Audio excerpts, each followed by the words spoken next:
नमस्कार विद्यार्थियों, मैं Subhash Paliwal, assistant professor geography.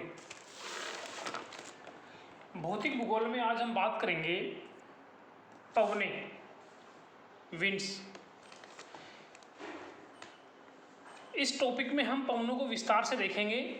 पवन किसे कहते हैं, कौन कौन से कारक हैं जो पवनों की गति और दिशा को प्रभावित करते हैं, पवनों का नामकरण किस आधार पर किया जाता है, पवनें कितनी प्रकार की होती है, इन सब की चर्चा हम आज इस वीडियो में करेंगे। सबसे पहले हम बात करते हैं पवन की परिभाषा।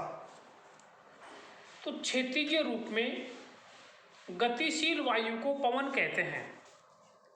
क्षैतिज रूप में गतिशील वायु को पवन कहते हैं।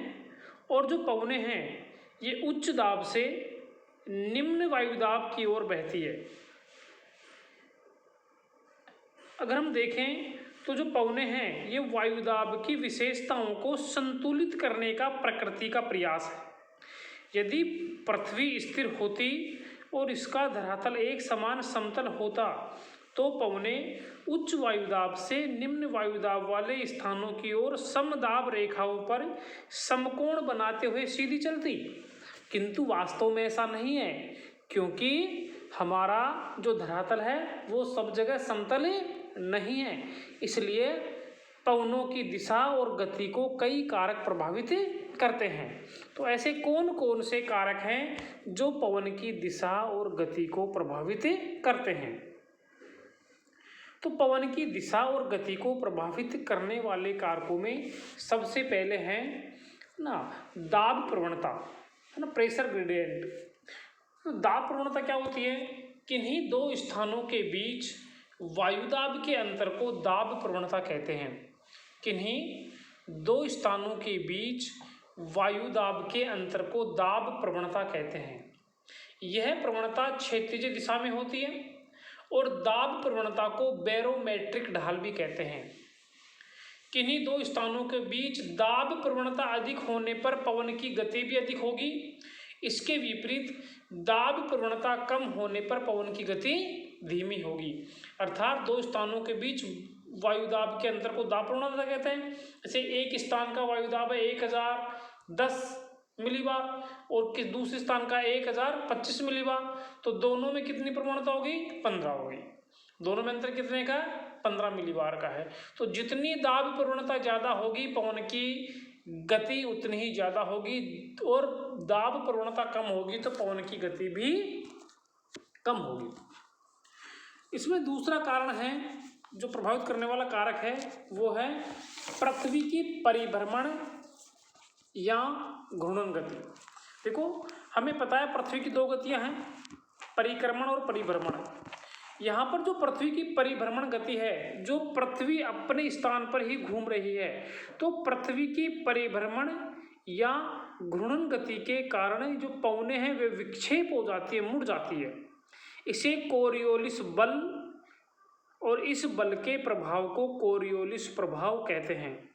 इस प्रभाव के कारण जो कोरियोलिस प्रभाव है, इस प्रभाव के कारण पवनें उत्तरी गोलार्ध में अपने दाहिनी ओर यानी नॉर्थ हेमिस्फीयर में राइट हैंड और दक्षिणी गोलार्ध में अपने बाईं ओर घूम जाती है, मुड़ जाती हैं, विक्षेपित हो जाती हैं। इस प्रभाव को फेरल नामक वैज्ञानिक ने सिद्ध किया था, इसलिए इसे फेरल का नियम भी कहते हैं। तो फेरल का नियम यही है कि उत्तरी गोलार्ध में पवनें अपनी बाईं ओर तथा दक्षिणी गोलार्ध में पवनें अपने दाहिनी ओर घूम जाती हैं। तीसरा कारक है धरातलीय स्वरूप। देखो पृथ्वी पर धरातलीय असमानता है, कहीं पर समतल मैदान है तो कहीं ऊबड़ खाबड़ है, कहीं पर समुद्र है तो कहीं पर पहाड़ है।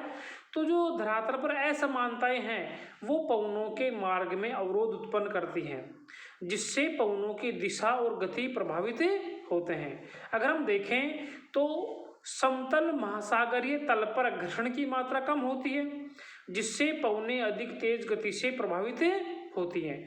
इसके विपरीत स्थल खंडों पर घर्षण की मात्रा अधिक होती है, जिससे पवनों की गति काफ़ी धीमी हो जाती है।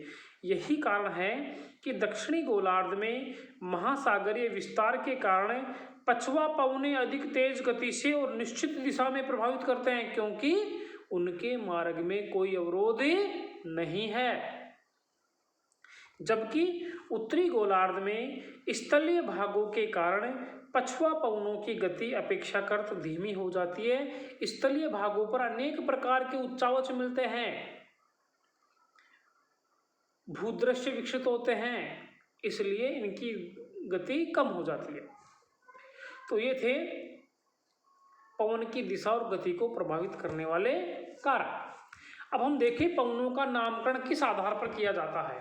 तो देखो, जो पवनों का नामकरण है, जिस दिशा में पवन चलती है, ध्यान से सुनना, जिस दिशा में पवनें चलती हैं उसी दिशा के अनुसार उनका नामकरण किया जाता है।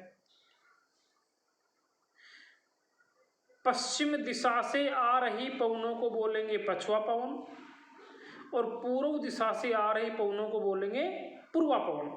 तो जिस दिशा से पवनें चलती हैं, अगर पवनें पश्चिम से चलती हैं, पश्चिम से आ रही हैं तो पछुआ पवन, और पूर्व दिशा से आ रही हैं तो उनको बोलेंगे पूर्वा पवन।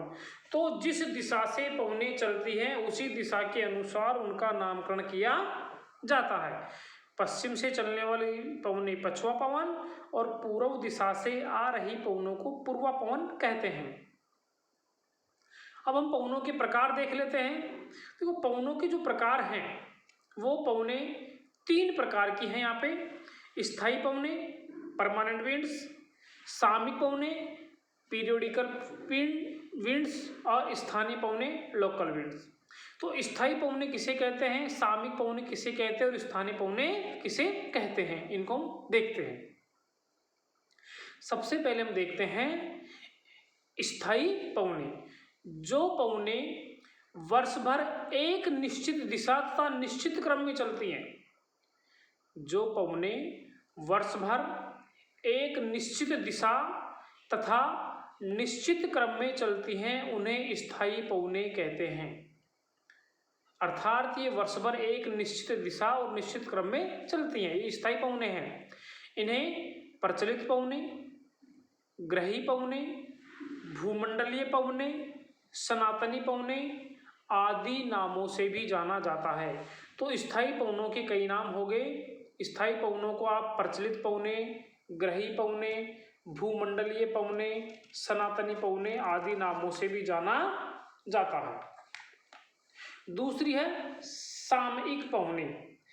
जिन हवाओं की दिशाओं में या जिन पवनों की दिशा में मौसम अथवा समय के अनुसार परिवर्तन होता है, उन्हें सामयिक पवन कहते हैं। जिन पवनों की दिशा में मौसम या समय के अनुसार परिवर्तन हो जाता है उनको सामयिक पवनें कहते हैं। एक पीरियड के अनुसार चलती है, जैसे मानसूनी पवनें। आगे में इनका विस्तार से अध्ययन करेंगे। तीसरी जो पवनें हैं वह स्थानीय पवनें। जो हवाएं या जो पवनें जो किसी स्थान विशेष के तापमान और वायुदाब में अंतर के कारण चलती हैं, यानी जो पवनें किसी स्थान विशेष के तापमान और वायुदाब के अंतर के कारण चलती हैं उन्हें स्थानीय पवन कहते हैं। ये किसी स्थान विशेष पर चलती है, सब जगह नहीं चलती, इसलिए इसको स्थानीय पवन कहा जाता है।